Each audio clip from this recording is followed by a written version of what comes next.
You can now experience Tesla FSD in Italy, France, and Germany for the first time ever. With a Tesla employee behind the steering wheel, that is. But what about your own car? That situation just got more complicated than ever, but it's also never been this hopeful. Let me explain. Saturday, November 22nd, Tesla promises FSD is approved in Europe for February 2026. Monday, November 24th. The regulator hits back, telling everyone to calm down because nothing is approved. The whole internet is confused. Who's lying? Is the approval even real? And most importantly, does this mean you should buy a Tesla today to be ready for February, or is that a trap? To find the answer, I went back to my interview with the regulatory expert, Kees Roelandschap, because not only did he predict the exact loophole Tesla is using, which was then confirmed by the announcement, but he also revealed the single biggest reason why you might want to order a Tesla as soon as possible. And you definitely want to watch this video until the very end, where I show you how I took matters into my own hands by contacting the Czech Minister of Transport, and why I might have just secured the green light for my entire home country. What you're about to see is the missing piece of the puzzle regarding your money. Everyone else is arguing about dates, but Kees explains the value. Recorded weeks before the announcement, he correctly predicted Tesla would push through the Dutch RDW using the Article 39 exemptionary path. If he was right about the how, we need to listen carefully to what he says about the when you should actually buy the car. I'm about to get my first car ever, which is of course going to be a Tesla. Awesome. And good choice. Like the 80% main reason I'm getting this car is just that I can test FSD in Europe and be one of the first to do that and make videos about that. And so if I get, let's say, the Model Y standard at the end of this year, yeah. Do you think it's like a good idea to get the car now? Or if you were me, or if you were to advise me on this decision, would you rather tell me to wait until we get more information, because then I will have enough time to decide and like go through with the purchase in the delay between we know that FSD is coming and the actual rollout? So what I'm asking is, would you get the car now just to be sure you have a car and won't have like the FOMO of not having it? Or would you wait for some piece of news to come out of RDW and then just grab an inventory car in 14 days and... Yeah, so like the buy signal, like the go signal, the green light, is either UNECE or RDW news. That's as simple as that. Hardware related stuff, like I was driving around the United States with version 12 in a hardware 3 vehicle. I barely had to touch the steering wheel. I invited my dad to come over to the States the final week that I was there, like the final 10 days. And he was quite like hesitant or a little bit scared to drive in the US because it is a little bit different. People overtaking you on the right side and keep your lane, like there are some differences. And I got this Model Y and we needed to swap it for a Ford Bronco. So I said, okay, Dad, you'll take the seat of the Model Y. I'll give you my phone because that's the key. I took his phone and I said, I'll just drive behind you and I'll type in a destination and you just bloom bloom, tap it on and go there. So he drove from San Francisco airport into San Mateo and then to San Francisco, which is a roughly, let's say, 45-minute drive. He got out of the car, he was like, wow, this FDS is amazing. I said, first of all, Dad, it's FSD. And then like all days after that, he couldn't stop talking about FSD, why Europe is not approving this, and now he's sending me videos and articles. Well, look at what they're writing this shit piece about Tesla again. Like I've Yeah. experienced it firsthand, and this is a man of age, 70 years old, who has driven his whole life, and he was amazed by V12. Yeah. On his first drive. On his first drive, he did not have to do anything by himself. From start to finish, only the parking he needed to do by himself. Yeah. That's an amazing, astonishing feature. So Butts in seats. We have to get butts in seats, and that is like the Tesla mantra, you know. it is. Like when people get to experience this, they tend to change their mind completely. It was the same actually with my girlfriend, who, like, of course, is very aware of the fact how I'm obsessed with Tesla. Yeah. But she's always like, yeah, you're the crazy guy. But it kind of rubs off. Yeah, but then we sat in the car with JD, with AI driver, Yeah. and it just drove us around for 2 hours, and she didn't even realize for the first 30 minutes that he wasn't driving. It's unreal, right? It was just like, and I was like, yeah, the car has been driving all this time, and she was like, what? Really? It was completely crazy. Yeah, and that's the wife acceptance factor, or the Yeah. wife test, you know. The wife test is goated.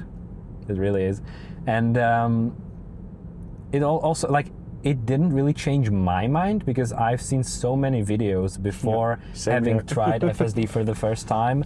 But it was also like a transformative experience, but more as like a confirmation of my thesis, you know.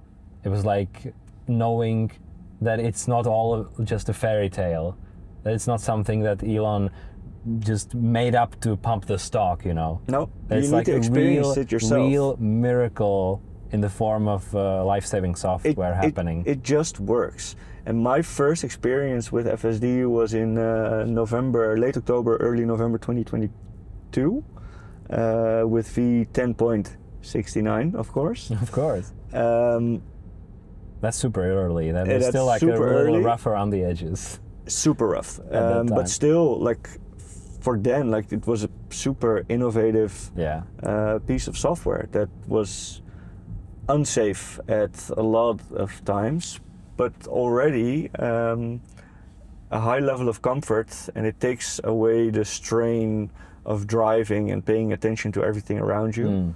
But being able to test V12 was out of this world. And V13, I tried it in Matt Smith's car from the Rebellionaires in his Model X. Look at all those cyclists here in Amsterdam, man. Yeah, like, and I'm gonna make some extra routes that, like, you're gonna see how Okay, nice. busy it can get. Let's enjoy the visualizations. But So yeah, you tested V13. yeah, and V13 is so much smoother It's than super smooth. V12 is, and V14 right now is quite rough. And I notice online from the testers a lot of negative feedback. On the first version anyways, Yeah. but they've released like 5 software updates already in just a few weeks Yeah. since it's been released. So it looks like after like 300 days with no update, right now they have the base V14 pre-trained, and they're just nailing it down to the most perfect version of that. And I just really can't wait till they also roll it out in the robo-taxis. Yeah, we kind of saw the same happening with V11 to V12, which was end-to-end. There was a step change, but also a step back in terms of smoothness, and we see the same happening right now. But like the pace of iteration and innovation and software updates, they're following kind of the same path that they did with V13. So looking forward. And speaking of software updates, which is the first version you think we're going to get in Europe? Do you think we'll get V14, or will we be at V15 or 16 by that time? If your timelines are correct. That's a good question, but introduction of V13 was December 24. And we are now in V14 got released in September, or Yeah, I think something like that. so that's, what's that, like 8-9 months. Yeah. But now all features are there. So I think there's not really a necessity to go to V15 sooner than 9 or 12 months, because what will that V change actually mean? Maybe like a complete retraining of the neural net with like more parameters again. Yeah, but I think it's what they've done as well. But you're right that the main thing was actually adding completely new features. exactly. So and it's feature functionality. complete in Yeah. V14, and that's also the version that they decided to roll out on robotaxi. So consumer passenger vehicles and robotaxis currently share the same base stack. I think the need to go to V15 is a lot less urgent. So, of course, it's hardware limited, and there is a possibility that hardware 4 might even pose limitations as well, because they're talking about AI5, which is very concrete already, but even AI6 has been discussed. Yeah, sure. And There's always going to be better cars, but Exactly. what I'm asking more is if I get a hardware 4 car today, I do not doubt its technical ability to run the latest version of FSD. But if I get the car now, and then we won't get FSD for another 2 years, then I could have just waited and gotten a hardware 5 car instead. If my own... Well, to be honest, this is a hardware 4 vehicle too. I've been driving around this one for 2 years already, almost 2 years. I love this car. I take it everywhere. I've been putting miles on there. I've done almost 50,000 kilometers. Wow. This puppy takes me literally everywhere. It's super silent, super comfortable. It has everything you wish for. It is super responsive. So if you want to buy a car, a Tesla is by far the most bang for buck that you can get. Yeah, of course. So at any time, it's still anyways. a decent vehicle, you know? Yeah, sure. I'm not doubting that it's a really good choice, but I'm all about the timing, you know? What is your assessment of the percentage chance that they're gonna approve it soonish, let's say within 6 months or something? Below 10%. Below 10% Yeah. in 6 months? Yeah. Hey, stop right there. Back in October, the odds of a 6-month approval actually looked like 10%. That was the reality. But because Tesla successfully triggered the Article 39 exemption this week, I asked Case for an updated number today. His answer? The odds just jumped to 60%. The game has completely changed. But what Case said next in the interview absolutely shocked me in retrospect as to how much he really predicted exactly what would happen. So listen closely and pay attention to how he thinks and talks about the exemptionary path. If my assumption about Tesla is correct, so that Tesla will not change anything or give an inch to regulators, then the probability is fairly low. Even for the exemption? Well, the exemptionary path we don't know how far it is yet. So the news that comes out publicly has become less and less and less. Yeah. So the public is a lot less informed, and they don't mention it that often actually. But if the exemptionary path is indeed being undertaken, and we hear that exemption is granted, then it's a very high possibility that we'll see it soon. Yeah. But if the exemption for Tesla specific is not granted, then within the next 2 years, no chance. Let's say that in 12 months, we get the signal that the RDW has approved the exception for FSD supervised. Yeah. How much time do I have from that article coming out to the first people downloading the updates to their cars in Europe? I think that'll be a matter of weeks. Once the exemption is granted, I think especially in the Netherlands, that will be a matter of weeks, not months. Okay. So So it's going to be a very quick process from that moment. exactly, because Tesla can just push over the air, and if that specific software version that they're going to push has been granted the exemption, That is like legally it's active immediately, right? yeah. So it's only like a software and documentation issue, not necessarily the hardware restriction. Yeah. So that's your best bet to move forward. So based on this, you would either recommend me to get the car today and not be sad because it's hardware 4, because we might get FSD in 12 months, or maybe there would also be the option of waiting for the signal, but then I would have to be super quick and perhaps get an inventory vehicle because I could get FSD in a matter of weeks. Yeah, definitely. And still, and even if it wasn't the case, currently the residual values, resale values of Teslas is quite stable. So we've been hearing a lot about, especially in the Netherlands, that all these Model 3s were coming back, and it put a pressure on the residual values. Residual values, like current market values of used Teslas, are actually going up a little bit. So a Tesla from 2019 would have cost you on the used car market, let's say 6 to 12 months ago, around 10K, or even no biddings were given. Currently that price is already at between 20 and 30. So if you buy a new Model Y standard, which is 36,990, something like that, yeah.